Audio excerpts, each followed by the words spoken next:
sempre, de ter a sua presença conosco, de nos dirigir a seu santo, santo, santo e amado Espírito Santo. Que ele nos faça digno de ouvir o seu evangelho, somente o seu evangelho, para a honra e glória do Senhor Jesus Cristo. Vamos dar início à pregação em honra ao único Deus. Ele limpe nossa boca, nossa mente, nosso coração, todo nosso ser, para que a gente seja digno de nos referir a Ele, o único Deus que existe. Em honra ao único Deus, damos início à pregação, ao culto, que aqui se iniciou com as orações, até o final, fazemos tudo em honra ao único Deus, Pai, Filho e Espírito Santo. Amém, glória a Deus.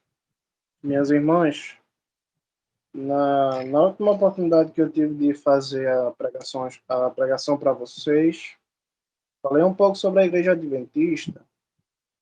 Eu espero não ter ofendido ninguém, nem aqui, nem no YouTube. E hoje a gente vai falar de outra igreja, outra congregação, né? Outra denominação. Essas pregações não têm o objetivo de ofender ninguém. Eu não tenho nada contra quem frequenta essas congregações e nada contra quem já frequentou ou vai frequentar. O que eu tenho contra é as ideologias, a teologia que essas congregações usam. São antibíblicas. Então eu não estou aqui para ser contra pessoas, nem para xingar ninguém, nem nada disso. Estou aqui falando contra ideias que eu vejo na Bíblia, que Deus nos mostra, que são equivocadas. Hoje eu vou falar sobre a congregação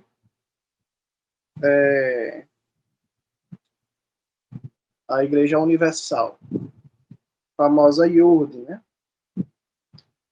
Igreja Universal do Reino de Deus. A gente sempre começa falando não das congregações, mas de quem as criou, né? Falei ontem de William Miller, Ellen White e James White. Hoje a gente vai voltar aqui para o nosso país, Brasil, em um ano mais recente, não tão distante, 1954, o ano em que nasceu Edir Macedo, carioca, filho de comerciante, pai dele era comerciante, veio de uma igreja católica praticante. Em algum ponto da sua adolescência, Edir Macedo começa a frequentar igrejas evangélicas. Ele começou a frequentar a igreja Nova Vida, uma igreja pentecostal. Em outra ocasião eu explico mais sobre esse negócio de pentecostal, reformado, neopentecostal, carismático, enfim. Não vou poder explicar isso hoje pelo tempo. Em algum ponto da sua adolescência, ele começou a frequentar essa igreja no Rio de Janeiro, Igreja Nova Vida. E aos 21 anos, ele saiu da Igreja Nova Vida e passou a frequentar a Igreja Casa da Bênção, uma igreja neopentecostal. Lá ele foi consagrado pastor e 2 anos depois dele ter entrado na igreja Casa da Bênção, que a essa altura do campeonato era uma igreja muito famosa no Brasil, não sei se as irmãs tiveram a oportunidade de conhecer, né? Mas muito bem, 2 anos depois, o Edir Macedo ele sai daquela congregação, daquela igreja Casa da Bênção, juntamente com 2 pastores. Um deles é chamado Carlos Rodrigues, que ninguém sabe o paradeiro desse homem. Ninguém tem informações dele. E o outro é o R.R. Soares.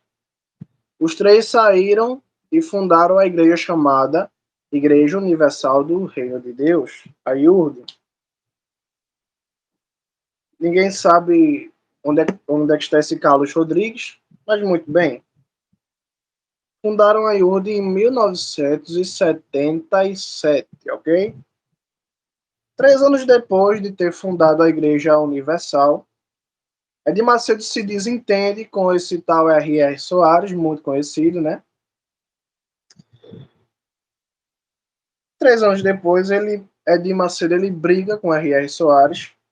O R.R. Soares sai da Igreja Universal e ele funda a Igreja Internacional da Graça, o R.R. Soares. Ele funda a própria igreja, né, que está aí até o dia de hoje. Pois muito bem. Isso em 1977, eles saem, fundam a Igreja Universal. Logo depois, 3 anos depois de ter fundado a Igreja Universal, eles brigam. O R.R. Soares sai e funda a sua própria igreja. Uma igreja tão famosa quanto a Universal, não é verdade? Muito bem, avançando um pouco mais. Saindo da década de 70. Saindo da década de 70. Entramos na década de 1998, década de 90, 1998. 21 anos depois de ter brigado com o R.R. Soares, Edir Macedo está lá na sua congregação, na Igreja Universal. 21 anos depois de ter brigado com o R.R. Soares, o Edir Macedo ele tem um desentendimento, uma briga com um obreiro ali da congregação Universal. Ele tem uma briga com esse obreiro que estava se destacando muito na igreja. Esse obreiro é expulso da igreja. E o nome do obreiro é Valdomiro Santiago. Esse obreiro ele sai, ele funda a própria igreja, a Igreja Mundial do Poder de Deus. Esse é o nome da igreja. E, inicialmente, essa igreja ela cresceu causando guerra entre os membros da Universal, para pescar os membros da Universal e trazer para a Mundial. Foi assim que Valdomiro ele fez o início da sua congregação, não é verdade? Ele se intitula bispo, Valdomiro Santiago se intitula bispo, ele briga com o Edir Macedo, ele é expulso da Universal, ele sai da Universal, abre a própria igreja, luta para tirar os membros da Universal, e muito bem, ele se intitula bispo, ele cria um grupo, um colegiado, uma sociedade, um grupo de bispos, e esse grupo de bispos que o Valdomiro Santiago criou, declara ele como apóstolo. Pois muito bem. Em 2006, pouco depois de eu nascer, né? Em 2006, Valdomiro Santiago, que já tinha brigado com Edir Macedo, ele briga com um dos bispos do seu grupo, da Igreja Mundial. Esse obreiro, ele sai da igreja, ele abre a própria igreja chamada Igreja Apostólica Plenitude do Trono de Deus. Esse é o nome da igreja. E o nome do obreiro é Agenor Duque, famoso. Então vocês veem, minhas irmãs, que as congregações aqui, a congregação do R.R. Soares, Valdomiro Santiago, Agenor Duque, são todas formadas na base da discussão e da controvérsia, não é verdade? Porque um queria crescer, o outro não queria, então foi criado tudo isso. Mas tudo tem um início que é o Edir Macedo e a sua igreja. Pois muito bem. Isso é um breve resumo das histórias, da história do Edir Macedo, né? Junto com as igrejas que são filhas da Universal, todas formadas na base da contenda. Vamos falar agora um pouco da igreja e logo entramos nas suas doutrinas. Então vamos ler a Bíblia para ver essas doutrinas, se elas estão de acordo ou não estão de acordo com a Bíblia. Muito bem, vamos falar sobre a Universal. A Universal, ela é dona, a Igreja Universal do Reino de Deus, ela é dona da Record, canal 9 aqui no em Pernambuco. Ela é dona de vários outros empreendimentos, negócios. E ela é dona de mais de 60 emissoras de rádio só no Brasil. Não tenho informações da África ou de outros países que possivelmente ela esteja presente. Estou falando aqui no Brasil. Ela, como eu acabei de dizer, tem congregações, igrejas, né? Templos, dentro e fora do território nacional brasileiro, tem no continente da África, creio que deve ter também em países latinos, países de língua espanhola, ok? E ela é conhecida pelas famosas novelas bíblicas, como a novela de Gênesis, Rico e Lázaro e Terra Prometida, Os Dez Mandamentos. Novelas que não são bíblicas, não se enganem pelo nome. Como é que eu transformo a parábola de Jesus Cristo do Rico e Lázaro, a história, em um romance, em um triângulo amoroso, onde dois homens brigam por uma mulher, não é verdade? Como é que eu pego a história de Josué e transformo Josué, servo de Deus, casando-se com a egípcia morre e eu me caso com uma mulher que nem existe na Bíblia, que se chama Aruna.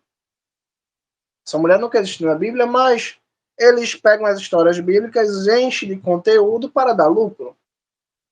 Fazer o quê?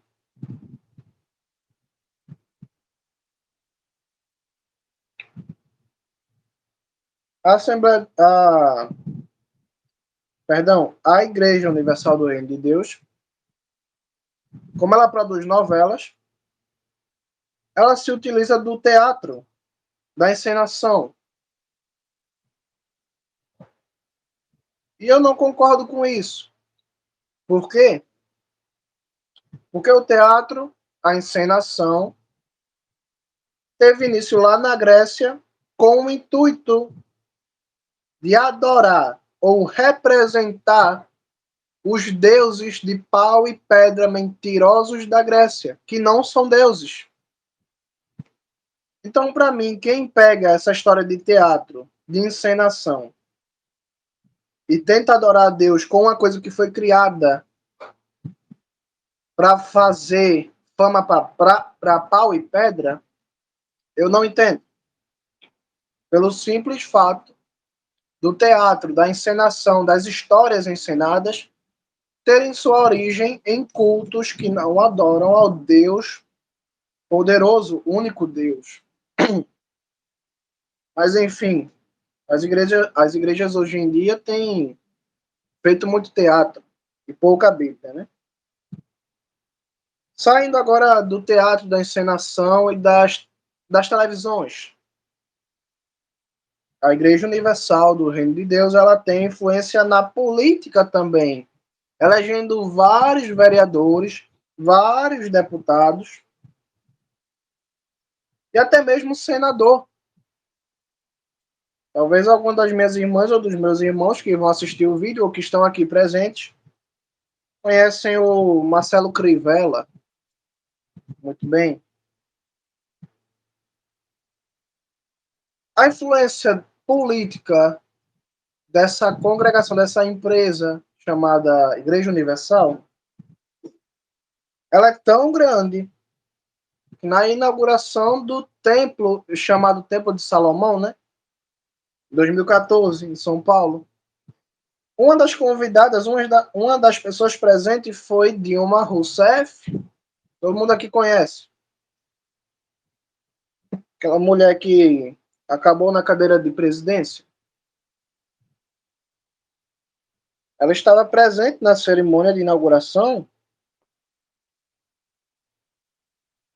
Justamente os políticos, eles se aproximam dessa congregação pela influência política que ela tem. E ainda mais a Igreja Assembleia, Assembleia não, minha mente. A Igreja Universal, ela é conhecida pela sua prática do voto do cabresto, né? O que é o cabresto? É aquilo que a irmã outro dia disse aqui, a famosa viseira de cavalo, que tapa os olhos do cavalo.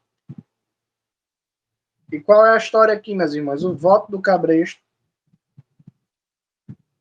é, é o seu pastor chegar para a congregação, para a reunião e falar assim: meus irmãos, vocês devem votar nessa pessoa aqui. Quem não votar está fora. Eu não sei se isso acontece em todas as igrejas da Universal, mas ela é conhecida por essas práticas. Eu não sei em outros estados, mas no meu é assim.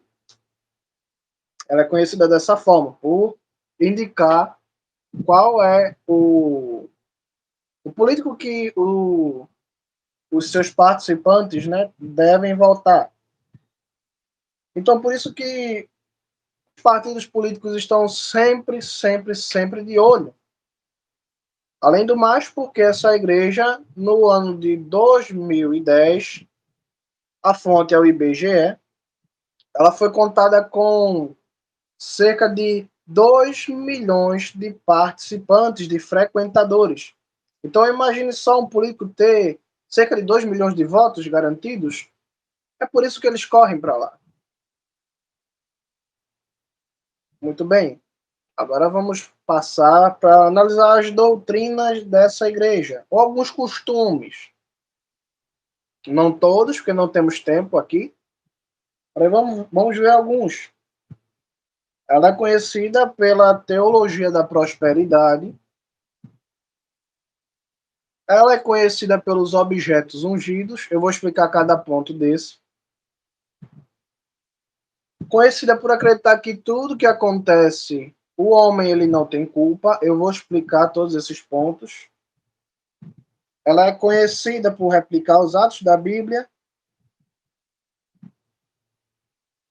e conhecida pelo seu foco em dízimo e oferta ser um passo para a salvação. Vamos explicar todos esses temas. O primeiro que é a teologia da prosperidade. O que é que diz a teologia da prosperidade, minhas irmãs? A teologia da prosperidade, ela diz que todo filho de Deus, não importa quem ele seja, não importa onde ele esteja, não importa de onde ele vem, ou não importa para onde ele vai, ele deve ser rico.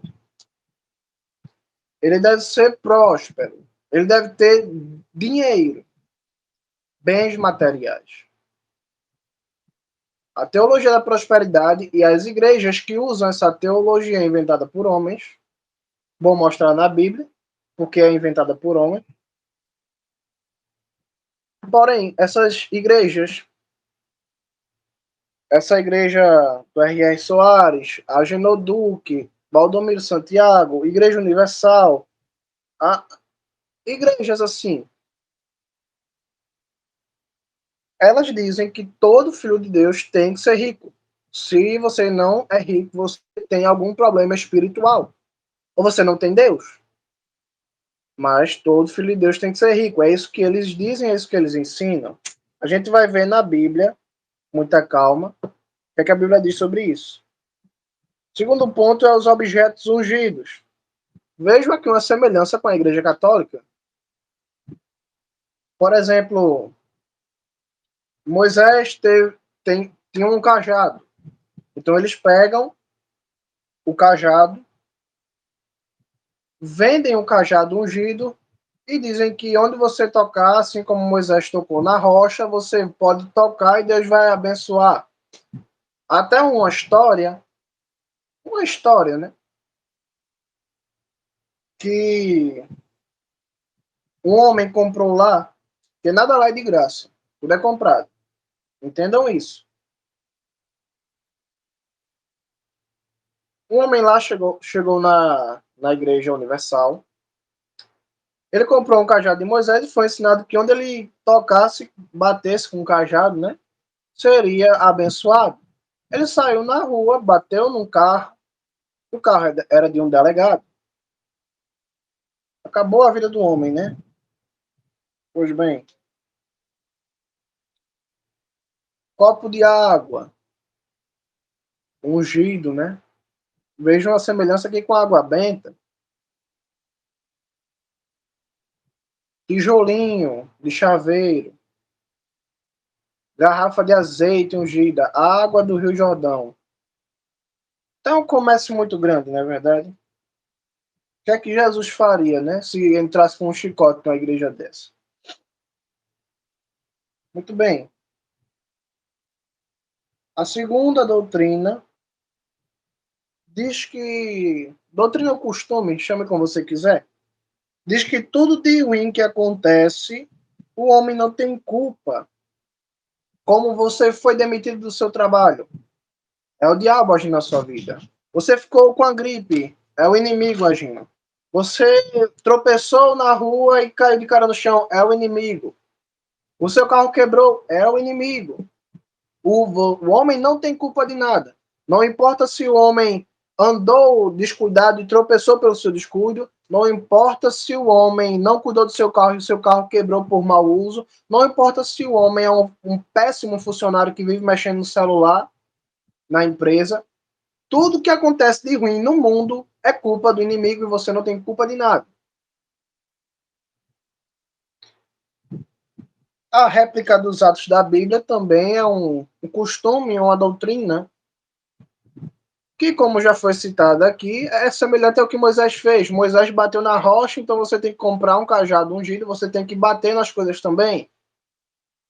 Josué não circulou, cercou as muralhas de Jericó, então você também tem que dar 7 voltas aqui na igreja e você vai receber a sua bênção. O profeta Samuel, ele ungiu Davi como um rei com azeite. Então vem aqui, o pastor vai derramar azeite na sua cabeça e você vai ser ungido diante de Deus. Pois muito bem. E o dízimo, isso aqui é o que eu acho mais absurdo. O dízimo como meio da salvação. Não importa se Jesus Cristo morreu por você. Não importa se você se arrepende dos seus pecados. Não importa se você não tem dinheiro para dar o dízimo. Se você não tiver dinheiro para dar o dízimo, você está condenado. Muito bem. Agora vamos para a leitura da Bíblia. Em honra ao único Deus, Pai, Filho e Espírito Santo. A primeira doutrina que eu gostaria de falar, antes de ler a Bíblia, eu gostaria de contar uma história, meus irmãos. Tudo que está sendo dito aqui é com base no site da Igreja Universal, com base no que é dito na rádio e nos programas, e nos livros escritos por Edir Macedo, ok? Não estou tirando nada da minha cabeça. Quero contar aqui uma história que aconteceu particularmente com a minha mãe. Minha mãe, um certo dia, estava muito desejosa de congregar-se e entrou na Igreja Universal.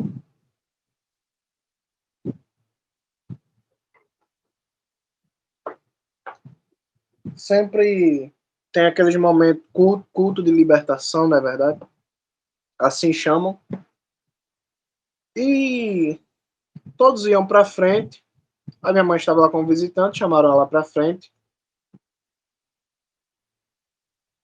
e veio 4 pessoas, cerca de 4 ou 5, eu não lembro muito bem, cerca de 4 ou 5 pastores, né, obreiros, funcionários da igreja.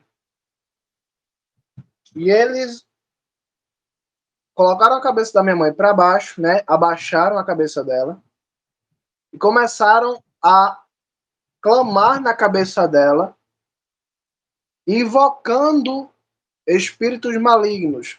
Calma que eu vou explicar. Vejam que coisa absurda. Eles estavam fazendo isso para que, se por acaso acontecesse de a minha mãe cair no chão, se debater, eles orarem para retirar, só para mostrar que faz. Eu quero saber como é que um servo de Deus consegue fazer isso. Pois muito bem. Eu não sei se isso acontece em outros estados, eu não sei. O que eu estou dizendo é o testemunho que a igreja dá, ok? Tudo que está sendo dito aqui é com base no que a congregação universal nos apresenta. E eles puxavam a cabeça da minha mãe para baixo, ela tentava puxar para cima, eles empurravam para baixo. E a minha mãe falava assim: não empurre minha cabeça para baixo. Porque você ter a cabeça empurrada para baixo com violência, isso vai dar duas coisas. Ou uma dor na nuca, atrás do pescoço, ou uma vertigem que vai te deixar tonto. E ali muita gente naquela tontura cai e eles dizem: olha aí. Aí começa a fazer todo aquele teatro, as pessoas caem, né, pela tontura, você ter a sua cabeça empurrada para baixo de uma vez, isso dá uma tontura, isso dá uma descompensação na coluna. E aí a pessoa cai, zonza, e eles dizem: olha aí, libertação. A minha mãe, ela dizia assim: não empurre minha cabeça para baixo. E eles diziam: cale sua boca. E ela dizia: não me cale. E eles gritavam no ouvido dela, chamando todas aquelas coisas ruins que eu não gosto de falar o nome, porque eu sou servo de Deus, não tenho parte com o mal.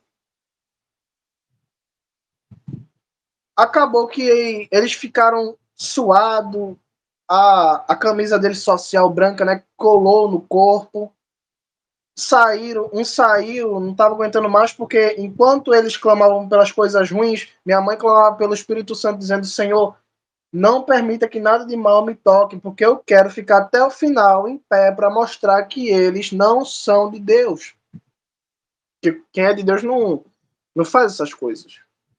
Clama por Deus, não pelo mal. Então, a minha mãe, ela ficou em pé, não estava acontecendo nada, graças a Deus, por misericórdia de Deus, Deus estava ali, o Espírito Santo estava ali protegendo, né? Muito bem, saiu um por um, e a minha mãe, ela gritou: agora eu descobri que vocês são uma seita, que vocês vêm aqui e fazem esse joguinho com as pessoas para as pessoas caírem, vocês clamam essas coisas ruins contra as pessoas, chamam essas coisas ruins para as pessoas. Então agora eu sei que vocês são uma seita. Aconteceu o que? Que minha mãe foi expulsa. Diferentemente do Valdomiro Santiago e dos outros já citados, R.R. Soares e o Agenor Duque, a minha mãe não abriu nenhuma igreja. Pois muito bem, eu não sei que tipo de servo de Deus é esse que clama a coisas más para vir para a vida da pessoa, para depois eles dizerem que vão tirar, mas o que é que eu deduzi disso, minhas irmãs? O que é que eu pensei disso? O que é que eu deduzo disso? Minhas irmãs, com todo o respeito, eu creio que essas pessoas ela têm aliança com o mal. Por quê? Porque os obreiros, os pastores, enfim, os que estão lá, que fazem parte de lá, eles vêm para a pessoa, começam a chamar um monte de nome feio para tomar conta da pessoa, e a pessoa ela caiu por tontura porque eles pesam na cabeça da pessoa, coloca a mão na pessoa e puxa a cabeça para baixo, a pessoa vai cair de um jeito ou de outro, a menos que tenha muito equilíbrio e graça e misericórdia de Deus. E se acontecer alguma coisa ali,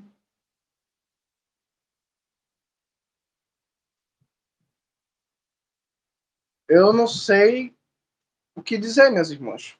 Porque gente que é de Deus não clama ao mal, clama a Deus. Gente que é de Deus não clama ao mal, clama a Deus. Porém, minhas irmãs, por que eu estou dizendo que eles têm parte com o mal? Porque a pessoa ela vem lá, está sendo oprimida, uns presos nas drogas, outros presos enfim, práticas que não se deve fazer, que a Bíblia condena. E eles oram na pessoa, aparentemente a pessoa cai, aparentemente ela liberta, mas não é assim. A pessoa ela pode parar de usar droga, ela pode sair da vida do álcool, ela pode, enfim, deixar o que ela faz, mas o inimigo começa a agir na vida dela de outra forma. A pessoa ela vem com problema de drogas, ela vem com um problema de alcoolismo, ela bebe muito. Muito bem, isso é mascarado, o problema não é resolvido, o problema só é trocado de área. Por quê? Como eu falei, a teologia da prosperidade está bem presente lá, e eles não pregam salvação, eles não pregam o evangelho, eles pregam o que eu vejo, né, desde pequeno. Eu não sei como era, não estou aqui para falar do que eu vejo e do que eu sei. A pessoa vem com alcoolismo, com droga, com vícios. Muito bem, essa pessoa aparentemente é libertada pela oração que é feita lá, porém, o problema ele é só transferido de área. A pessoa ela sai das drogas, ela sai do álcool, mas agora ela passa a ser uma avarenta, uma gananciosa, e a gente sabe que gente assim não tem parte com Deus. O diabo começa a agir na vida dessa pessoa não com droga, nem com álcool, mas nem com bebida, mas agora age no próprio coração da pessoa, levando ela a desejar riquezas e riquezas e riquezas, coisas que são estimuladas pela pregação dessa igreja. Eu não vou aqui nem citar os jornais que são vendidos, o cajado de Moisés que é vendido, a água do Jordão que é vendido, ou sei lá, sapato, roupa, tijolo, feijão, quilo de alimento ungido. Eu não vou citar isso, porque vocês sabem que se Jesus viesse no dia de hoje, ele iria fazer uma peça de chicote e iria derrubar tudo. Se aquele fosse o templo de Deus. A gente sabe que não é pelas práticas, pelos frutos que lá contém, que lá podemos ver. São jornais de lá que são vendidos e o que é que diz nesse jornal? Lá nesse jornal é o jornal do testemunho. Uma pessoa vem no jornal, não sei se essas histórias são verdades ou se é mentira. A pessoa diz: o meu marido ele bebia muito e agora não bebe mais. Meu marido era pobre, agora ganhou uma casa, um carro. Eu estava desempregado e agora sou gerente. Eu comprei um carro, eu comprei uma casa. Esse é o conteúdo do jornal dessa igreja. E diga-se de passagem que nada lá é grátis. Então esse jornal você tem que comprá-lo, tá ok? As varas, a vara de Moisés que dizem, né? A trombeta de plástico que eles fazem, que é uma representação do chofar, da trombeta, né? Que derrubou Jericó, de Gideão, enfim. O copo de água ungido, água do Rio Jordão. Tudo isso você tem que pagar. Quer participar de uma campanha de oração, quer receber oração, pague. Ok? Não vou falar aqui da Arca da Aliança também, que Jeremias 3,16, capítulo 3, versículo 16, fala que nos tempos que Deus restaurar o seu povo, nos tempos em que Deus fizer aumentar o número do seu povo, não falarão mais de Arca de Aliança, nem lembrarão dela, coisa que eles não têm nenhum escrúpulo ao imitar a Arca da Aliança, porque em cada igreja universal existe uma réplica da Arca da Aliança, muito mal feito por sinal. Porém, agora eu quero falar na Bíblia. Chega de Tiago falar, chega de Tiago contar histórias. Eu quero falar na Bíblia. Eu quero falar aqui sobre, primeiro na Bíblia, sobre a doutrina que eles dizem que tudo na sua vida é um inimigo. Se a irmã aqui ficar doente, eles dirão que é um inimigo. Se você ficar gripado, é um inimigo. Se você tiver um câncer, é um inimigo. Se você foi demitido do seu trabalho, é um inimigo. O pneu do seu carro furou, foi o inimigo que furou. Eu quero dizer aqui uma coisa, deixar bem claro para vocês. Vamos ler em honra ao único Deus que existe, Pai, Filho e Espírito Santo. Glória a Jesus somente. Livro de Lucas, no capítulo de número 11, versículo de número 21 ao 23. Olha o que o Senhor Jesus Cristo diz. Aqui nessa ocasião, minhas irmãs, as pessoas tinham blasfemado do Espírito Santo, dizendo que Jesus não tinha parte com Deus. Estavam dizendo que Jesus tinha parte com o mal. O sangue de Jesus tem poder. Olha o que Jesus vai explicar. Lucas 11, versículo de número 21. Disse Jesus: quando um homem forte, bem equipado para a batalha, guarda sua casa, seus bens estão seguros. Mas quando alguém mais forte o ataca e vence, tira-lhe a armadura e as armas nas quais ele confiava e divide os despojos. Quem não está comigo é contra mim, e quem comigo não ajunta, espalha.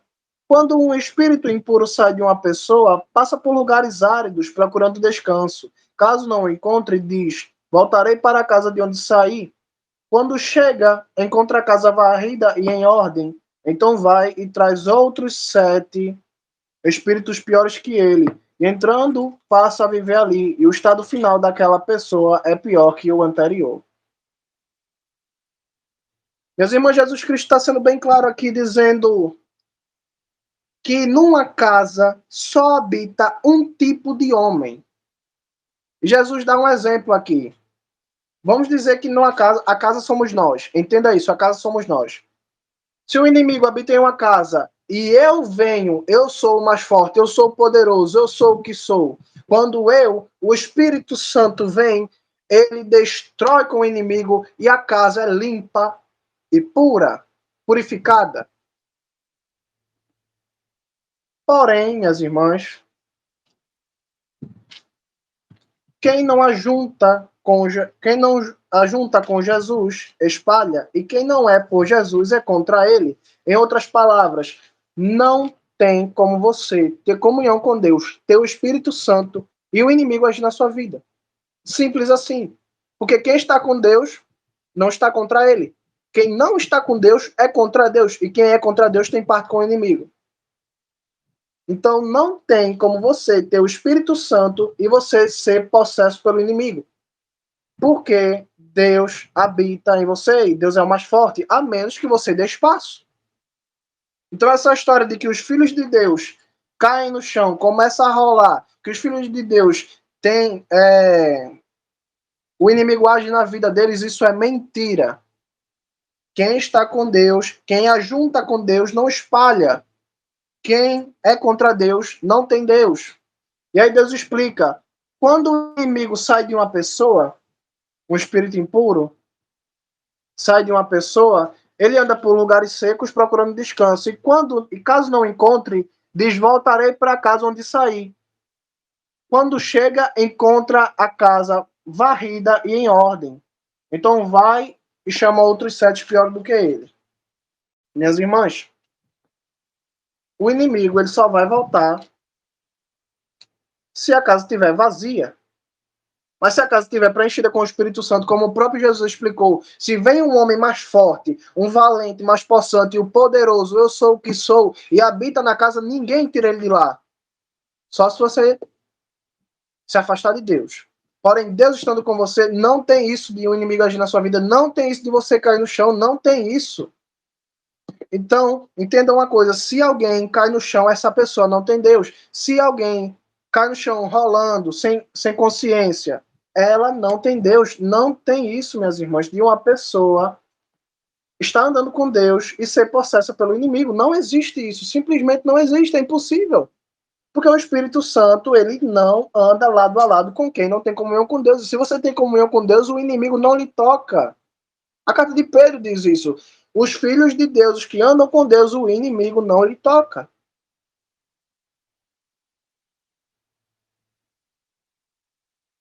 Não tem isso de um irmão. Se ele for irmão de verdade, se ele tem comunhão com Deus, se ele tem o Espírito Santo, nenhum inimigo pode resistir ao Espírito Santo de Deus. Glória a Jesus somente. Minhas irmãs, partindo para a teologia da prosperidade, eu já expliquei que é o ensino que diz que o irmão, quem é filho de Deus, tem que ser rico.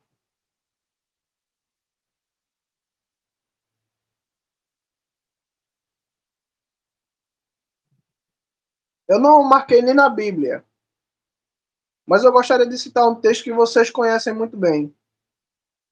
O filho do homem não tem onde reclinar, onde deitar a cabeça. As raposas têm covis, mas o filho do homem não tem onde se deitar. Será que Jesus era rico? O próprio Jesus, que se permitiu vir ao mundo em uma manjedoura. Será que ele era rico? A Igreja Universal, ela segue a teologia da prosperidade, que diz que se você é pobre, você está endemoniado. Se você é pobre, é humilde, você não tem parte com Deus. Se você é pobre, tem alguma dívida, você não tem fé, não tem Deus. Isso é o que eles ensinam. Isso é o que a teologia da prosperidade ensina. Vamos ler a carta de 1 Timóteo, capítulo 6, versículo 7 ao 9. 1 Timóteo 6, versículo 7. Escrita pelo ricaço apóstolo Paulo. Pelo rico apóstolo Paulo, que vivia da doação de igrejas. Que disse que passou fome, que disse que passou frio, que disse que passou sede. O ricaço apóstolo Paulo. Muito rico apóstolo, por sinal. Para passar fome tem que ser muito rico, viu? 1 Timóteo, escrita pelo apóstolo Paulo, capítulo de número 6, versículo de número 7. Disse Paulo a Timóteo, e para nós também, graças ao Espírito Santo, porque não trouxemos nada a este mundo e não podemos levar nada dele. Por isso, se tivermos comida e roupa, estaremos satisfeitos com isso. Além do mais, os que pretendem ficar ricos caem em tentação, são pegos pela ambição tola e dolorosa que os lança na ruína e destruição. Glória a Deus. Nesse caso aqui, a Igreja Universal, não estou falando dos visitantes, claro, mas todos os pastores, hoje em dia, eu acho que são reprovados por essa palavra, porque todos eles são ricos, às custas do povo, é claro, dos seus dízimos e de suas ofertas, a ponto das pessoas passarem casas, carros, tudo para o nome da igreja e ficar sem nada. Grande teologia da prosperidade.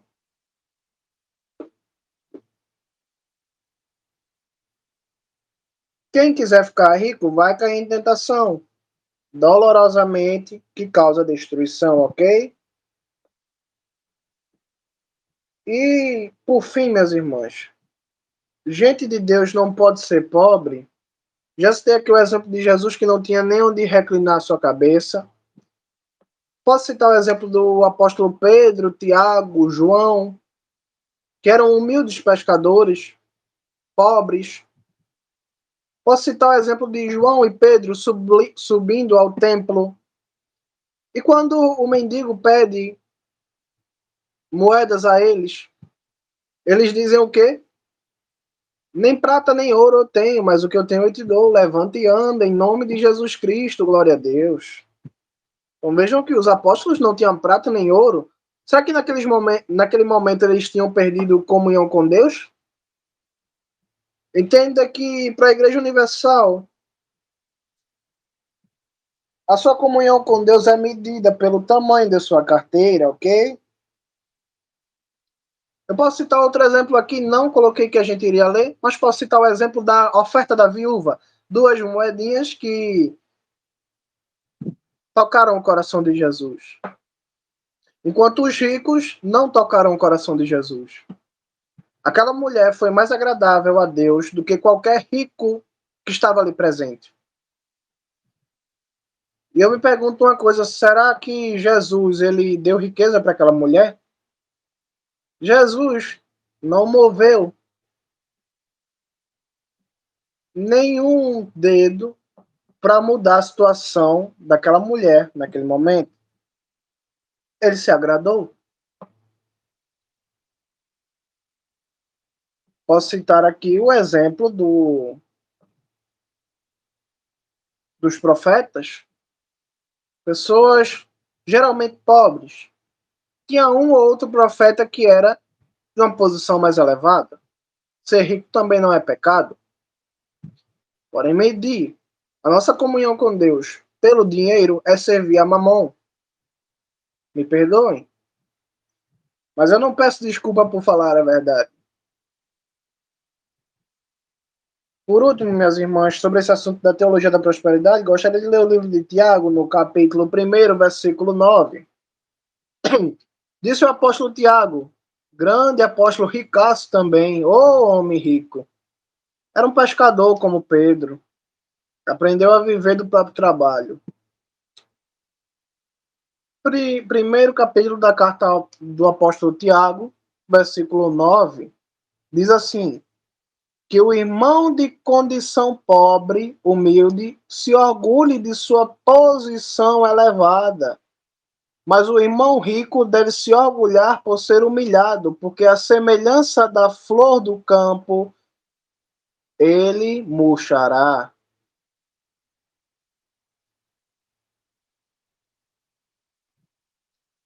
Obviamente, os irmãos que são ricos não têm problema nenhum. O problema é que eles têm que entender que um dia perderão suas riquezas, porque ou vão para o céu ou vão morrer, não é verdade? Porém, que o irmão humilde, o que, é que a Bíblia diz aqui? Que o irmão humilde, pobre, se preocupe? Não. Que o irmão humilde, pobre, chore? Não. Que o irmão humilde, pobre, se orgulhe de sua posição elevada. Não importa se é rico, não importa se é pobre. Sendo pobre ou não, é irmão e tem posição elevada. Veja que o apóstolo Tiago, na congregação do apóstolo Tiago, e aos destinatários, aos que iriam receber essa carta do apóstolo Tiago, ele sabia que tinha irmãos pobres. Não eram pessoas do mundo, eram irmãos pobres. E ele diz o que sobre esses irmãos pobres? Tenham mais fé, lutem mais, trabalhem mais? Não.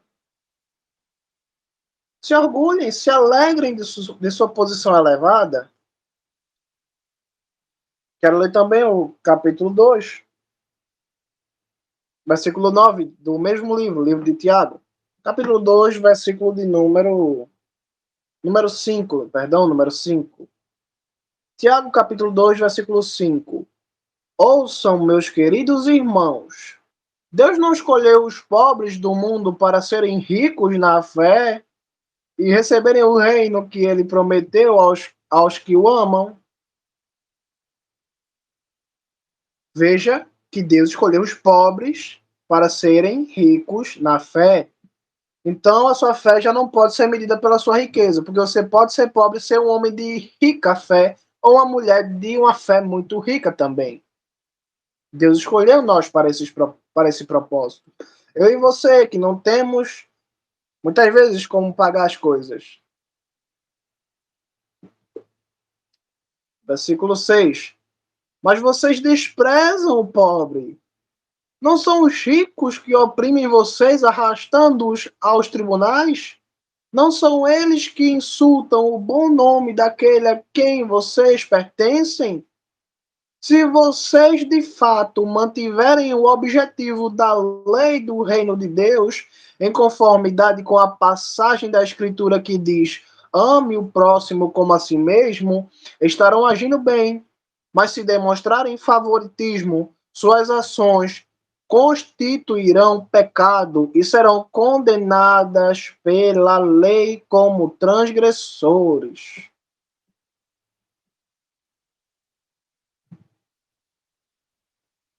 Creio que todos entenderam. As pessoas que tratam o pobre e o rico com diferença, elas estão constituindo pecado e serão condenadas, sim, pela lei como transgressores da lei do Senhor, porque eles não cumpriram o segundo maior mandamento: ame o próximo como a si mesmo. Ok?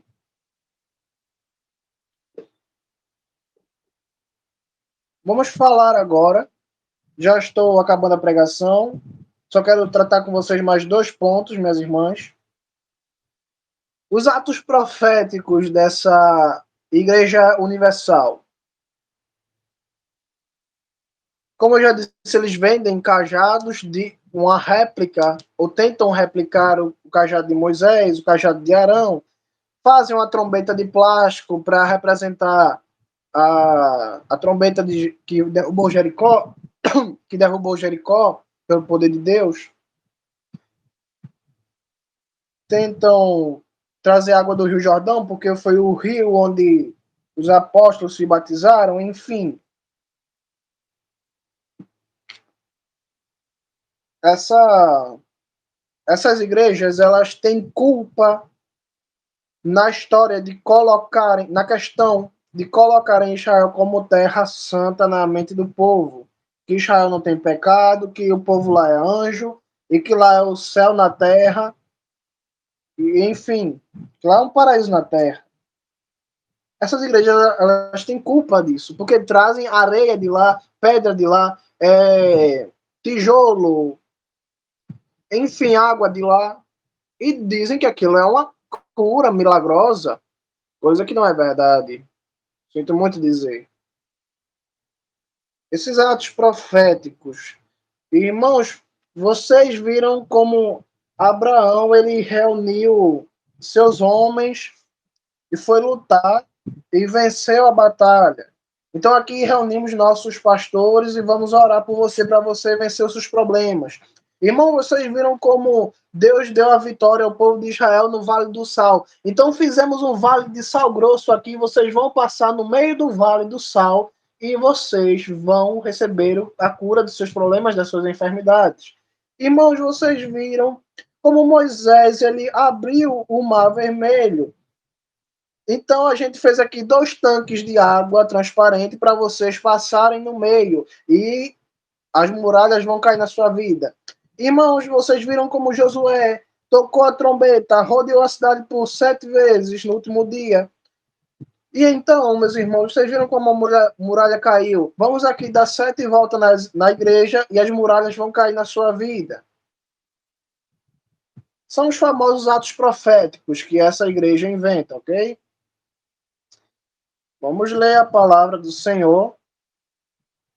Livro de Pedro, a segunda carta do apóstolo Pedro, versículo 1, capítulo 1, versículo de número 20 ao 21, ok? Diz o apóstolo Pedro, segunda carta de Pedro, capítulo 1, versículo de número 20 ao 21. Antes de tudo, entendam isto. Nenhuma profecia das Sagradas Escrituras deve ser interpretada por um indivíduo em particular, porque nunca uma profecia veio como resultado da vontade humana. Pelo contrário, pessoas movidas pelo Espírito Santíssimo Santo do Senhor anunciaram a mensagem da parte de Deus. Antes de tudo, meus irmãos, entendam isso. Nenhum profeta, nenhum homem de Deus profetizava, dava 7 voltas porque queria, ou porque achava que deveria fazer isso. Não.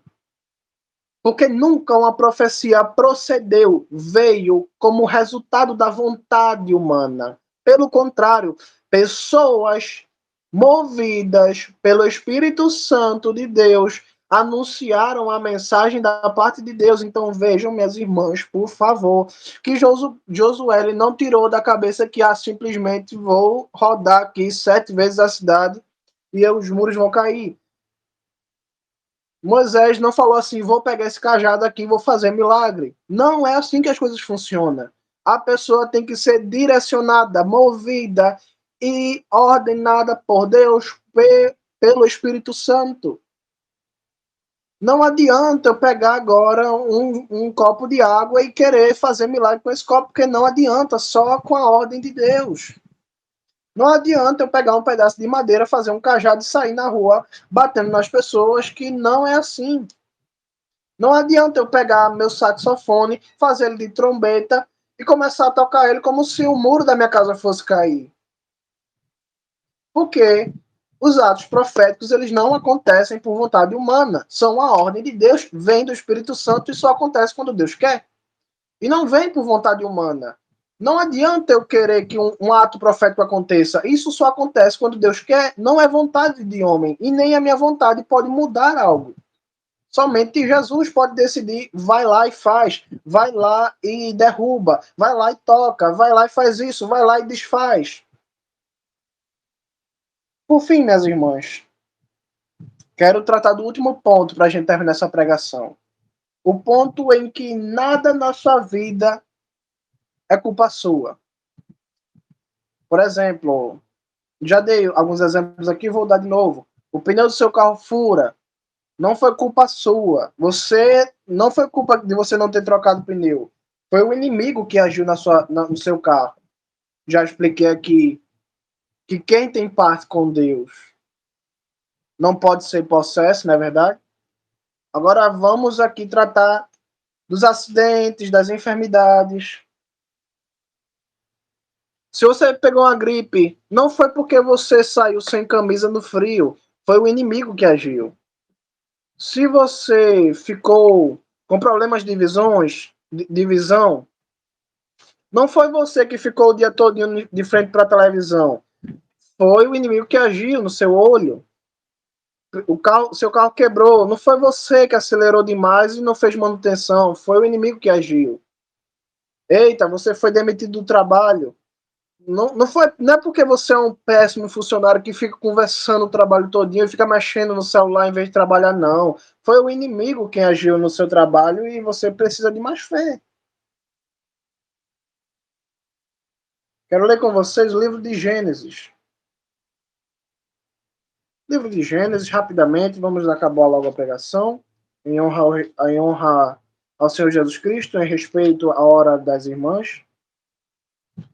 Gênesis capítulo de número 3, verso 16. A punição, essa aqui é a punição de Deus. Deus já tinha punido a cobra por ter induzido Eva a pecar, já tinha punido a cobra por ter induzido Eva a pecar e Adão. Agora vem a punição para o homem e para a mulher.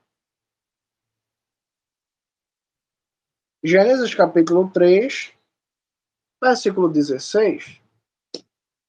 Para a mulher, Deus disse: aumentarei muito sua dor no parto, você dará à luz filhos com dor.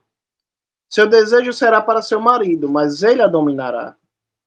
A Adão, Deus disse: por ouvir o que sua mulher disse e comer da árvore acerca da qual ordenei, você não deve comer dela, o solo é amaldiçoado por sua causa. Você trabalhará duro para comer dele enquanto viver. O solo produzirá para você espinhos e cardos, e você comerá as plantas do campo. Comerá pão com o suor da sua testa, até voltar ao solo. Porque você foi tirado do chão, do solo, né? Você é pó e ao pó voltará. Veja aqui que o inimigo ele será punido pelos seus atos, porém a pessoa que dá espaço para ele agir também é punida por isso. Se você deixa que o inimigo faça você comer a planta, o fruto que Deus falou que não era para você comer, você será punido pelos seus atos. O problema dessa teologia, dessa doutrinação da Igreja Universal, é que ela tira a responsabilidade do homem. Eita, você traiu a sua esposa. Não, não foi culpa sua, você foi induzido pelo inimigo. Não, não é culpa sua, é o inimigo que está agindo. Eita, você acabou de chamar um palavrão. Não, não é culpa sua, você é o inimigo, a culpa é dele. Eita, seu filho tá agitado, é o inimigo, né? Não é que seu filho é mal criado, não, é que é o inimigo. Essa é a doutrina. Então, vemos aqui na Bíblia Deus responsabilizando o homem e a mulher por seus atos. E é isso que devemos fazer. Devemos ser homens e mulheres, para quando a gente pecar, a gente chegar diante de Deus e falar: Senhor, eu fiz. Foi o que Davi fez quando pecou com Batseba. Senhor, eu pequei contra ti e somente contra ti eu pequei. Salmo 51. Senhor, eu pequei contra ti e somente contra ti eu pequei, disse Davi.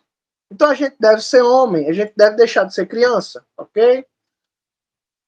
A gente deve deixar de ser criança.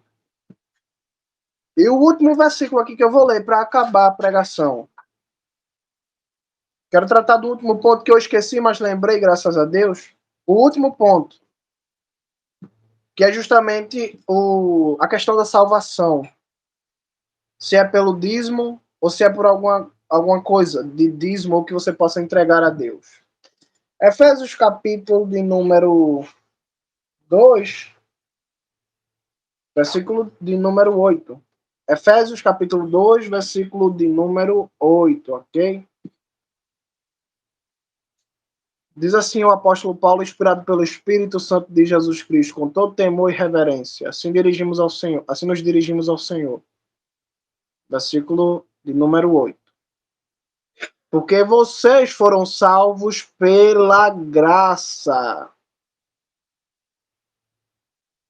Eu pensei que tinha sido por dízimo, mas Paulo está dizendo que é pela graça, né? Talvez a Bíblia tenha sido escrita errada.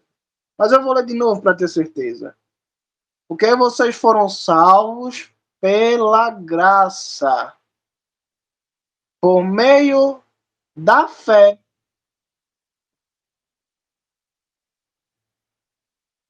E mesmo a fé não é fruto nosso, mas é um presente de Deus.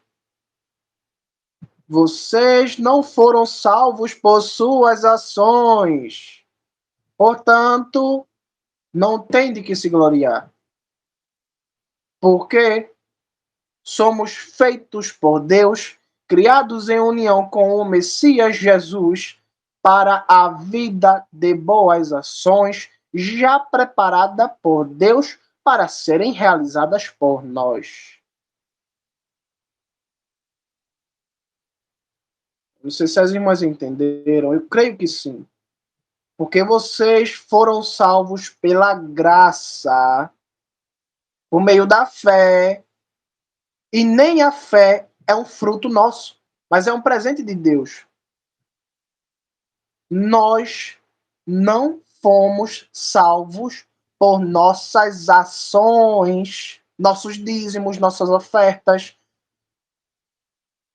nossa bondade, nossa caridade, nosso amor. Vocês não foram salvos por vossas ações, por vossas obras. Vocês foram salvos pela graça, por meio da fé. E nem a fé é fruto de vocês, é Deus quem deixa vocês crerem.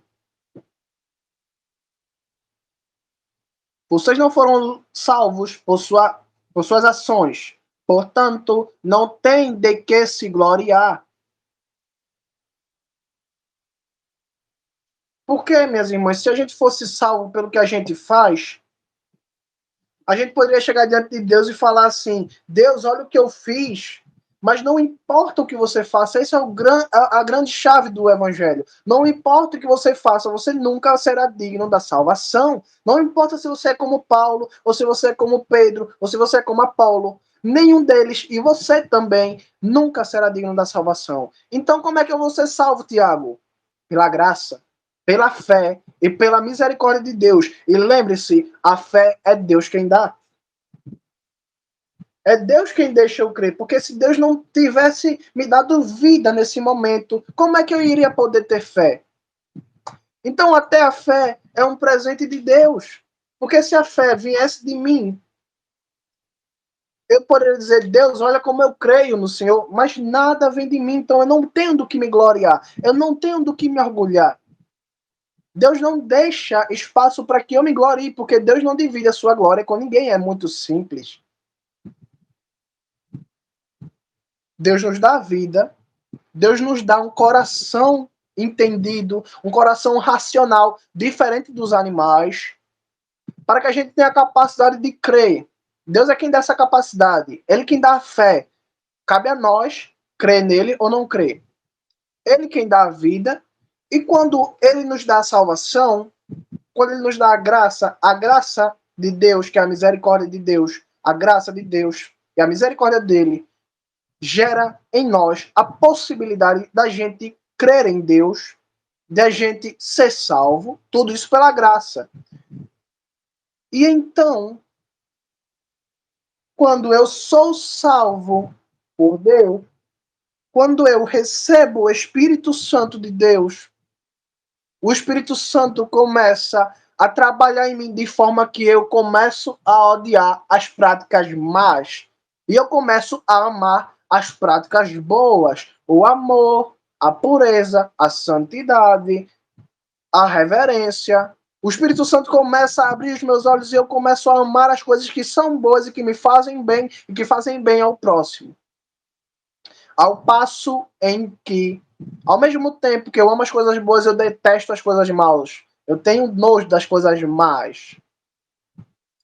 Então não tem como uma pessoa ser salva, porque tem muita gente que diz assim: ah, a gente não é salvo pelo que faz, a gente só é salvo pela fé e pela graça de Deus. Então Deus tem misericórdia de mim, eu vou beber, eu vou fumar, eu vou fazer isso, eu vou fazer aquilo.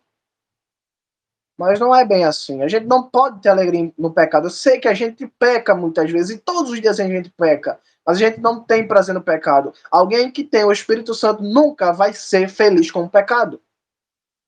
Porque a fé e a graça de Deus não deixa margem para eu pecar, muito pelo contrário. Se eu tenho Deus, e se eu tenho a graça de Deus, e se eu tenho a misericórdia de Deus exercendo pressão, força, coragem na minha vida, eu vou começar a odiar o pecado. Embora por muitas vezes eu caia no pecado, eu vou começar a odiar, a dar o meu máximo e o meu melhor para que eu não peque mais. Agora, esse povo que fala assim: Deus tem graça, Deus tem misericórdia e a gente não é salvo pelo que faz, então eu vou me prostituir, vou fazer isso, vou fazer aquilo. Essa pessoa ela não tem parte nenhuma com Deus. Não entendeu a graça de Deus. Porque a graça de Deus não é para pecar, é muito pelo contrário, para ter vida, para parar de pecar. Então, apesar de a gente não ser salvo pelo que faz, o que a gente faz tem parte na salvação. A gente não é salvo pelo que faz, mas a gente faz porque a gente já tem a oportunidade de ser salvo. A gente já tem Deus. A gente não tem Deus pelo que a gente faz. A gente faz porque a gente tem Deus. Eu odeio o pecado porque Deus me mostrou que o pecado é mal. Eu evito o pecado e faço coisas boas, me esforço para fazer coisas boas, não porque eu mereço Deus ou porque eu vou fazer isso para merecer a Deus. Muito pelo contrário. É justamente pela graça de Deus que eu faço o que faço. É justamente pela graça de Deus que eu faço coisas boas. O que é a graça de Deus? Deus pega a sua sentença de morte, transfere para o seu filho santo, que não tem pecado, e o filho santo dele sofre a sua punição. E a partir desse sacrifício, ele ressuscita, está sentado no mais alto céu, no mais alto e sublime trono, à direita de Deus. E tudo isso é uma prova de que não merecemos a Deus, porque se nós merecêssemos, Deus não teria morrido por nós. E pelo contrário, a gente poderia chegar diante de Deus com nossas próprias forças. Mas somos tão imerecedores que Deus foi necessário que para que a gente fosse salvo, Deus morresse em nosso lugar. E ele ressuscita com grande poder e autoridade que somente ele tem. Glória a Jesus somente. E agora nós temos a oportunidade de viver uma vida como ele quer. Santa, pura, rejeitando o pecado. Uma vida que jamais iremos conseguir pelas próprias forças, somente pelo Espírito Santo de Deus, pela sua graça e misericórdia. Então fica aí. Não somos salvos pelos dízimos, nem pelas obras de caridade, até porque se fosse por isso, os católicos já estavam salvos. A gente, muito pelo contrário, quando a gente se dá conta da graça de Deus e que a gente tem comunhão com Deus, Deus nos oferece a sua salvação, a gente toma posse dela. E agora sim a gente começa a agir. Porque a fé, ela também gera obras. A fé sem obras é morta. Abraão teve fé. E essa fé nele, a fé, ela veio pela graça e misericórdia de Deus, que deixou que Abraão tivesse fé. Abraão toma posse da oportunidade, tem fé, e essa fé gera nele ações de fé, ações justas. Ele se aparta do pecado, ele procura não pecar, embora muitas vezes ele peque, ele mente, ele evita pecar, ele está disposto a entregar o seu filho, e a Bíblia diz que pelas suas ações, as ações foram geradas, a fé dele gerou ações, e por causa das ações, combinada com a fé, que vem da graça e misericórdia de Deus, Abraão, diz a palavra, que ele foi declarado diante de Deus, perante a Deus, justo. Então, não estou dizendo aqui que a obra ela é inútil. Muito pelo contrário, mas quem tem fé, a fé vem pela misericórdia, e quem tem fé tem ações. Mas perceba que a salvação ela não está nas ações. Ela está em Cristo, que morreu para que hoje você pudesse tomar boas ações. Isso não vem de você, como o próprio apóstolo Paulo disse. Isso vem de Cristo, porque se Cristo não tivesse morrido, você não estaria aqui hoje para fazer nem ações boas nem más, você estaria no inferno. Então é Jesus Cristo quem te dá a oportunidade, é Jesus Cristo quem te dá a salvação, é Jesus Cristo quem te dá a salvação e também o caminho para lá, e Ele é a porta para ir para lá. Amém? Ele é a porta, o caminho e a salvação. Então Ele te dá tudo e você não tem nada, você só aceita. Imagine que eu estou no aniversário, vou dar um último exemplo para acabar a pregação. Estou no aniversário e uma pessoa prepara um presente para mim. Essa pessoa, ela me dá uma Bíblia.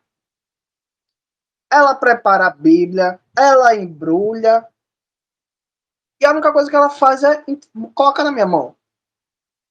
Eu não posso me gloriar do embrulho, eu não posso me gloriar da Bíblia, porque que mérito eu tenho? Qual é o merecimento, qual é a honra que eu tenho em ter aceitado um presente? Nenhuma. Quem tem honra é quem deu. Da mesma forma, Jesus Cristo, ele preparou o embrulho, ele preparou o presente, ele preparou a salvação, ele preparou a porta, o caminho e a Nova Jerusalém. Qual é a honra que você tem em aceitar o presente? Nenhuma. Então, se você dá o dízimo, se você deixa de pecar, se você se aparta do pecado, você não é merecedor de nada, você só está aceitando o presente, simplesmente assim. Você só está estendendo a mão pegando o presente que Deus já está com o embrulho, com o conteúdo da caixa, já preparou a caixa, o embrulho, o lacinho, já estendeu a mão para você, já veio até você. Então, o mínimo que você pode fazer é aceitar o presente. E tem gente que não aceita, mas tem gente que aceita. Mas nem por isso você é digno. Porque você aceitando ou não aceitando, você continua sendo indigno e você não tem honra nenhuma. Quem tem honra é Jesus Cristo, e ele é o único digno. E ele nos faz digno por sua graça e misericórdia. Não é pelo dízimo, não é porque eu deixo de pecar, não é porque eu me aparto da prostituição, não é porque eu me aparto do alcoolismo. É simplesmente eu aceitando o presente de Deus. Então eu não tenho honra nisso, não tenho mérito nisso, e espero que todos entendam que nós, dando dízimo ou não dando dízimo, dando oferta ou não dando oferta, você continua sendo imerecedor. Glória a Deus por isso, porque Deus é o único merecedor de toda honra e toda glória. Amém? Essa foi a pregação de hoje. Eu espero que ninguém tenha se ofendido. Eu espero que ninguém tenha ficado triste, porque eu estou aqui para falar a verdade. Amém? Estamos aqui para falar a verdade. Estamos aqui pela verdade. Dando graças ao Senhor Jesus Cristo pela pregação e pela palavra, pela sua palavra. Eu sei que tem muitos mais pontos da igreja que eu poderia citar, mas eu escolhi os mais importantes. Os mais absurdos, né? Eu vou dizer assim.